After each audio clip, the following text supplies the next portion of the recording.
Big ambitions, tiny LEDs. Apple said to be developing micro LED displays for 2024. And of course, they're showing an image here of an Apple Watch Ultra. Screens are said to ship in the Apple Watch first, and then the iPhone and others to follow. Obviously, we've seen this in their other products and their displays on bigger format displays. You see this coming into smaller units now. And this is also coming after a story yesterday about how Apple will be doing its own in-house Wi-Fi and Bluetooth. They're just like in-house. Yeah. Let's go in-house. There's like a sense of purity in there. The company is looking to design display panels instead of relying on external suppliers like Samsung and LG. The report echoes a similar one from 2018 that said Apple could begin shifting to its own displays in 2020. Oof. The new screens will use micro LED tech that Apple acquired in 2014, like OLED. Yeah, we know about micro LED. Looks good, darker blacks, whatever else. Maybe a little bit of ghosting here and there.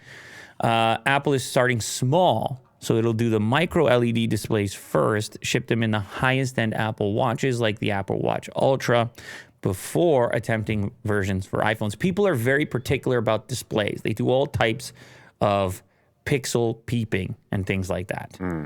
And so there will be a different level of scrutiny. It's something you can see, even maybe possibly even more so than doing their own communications chips, where that's sort of more phantom and compatibility reigns supreme there, where there's other things and people to be blamed. But if you have an inferior display, somebody on video will stick it next to another display and go, look at the tinge, look at the shift, look at the mud. And because it's pure hardware. It's very easy to analyze and extremely visual.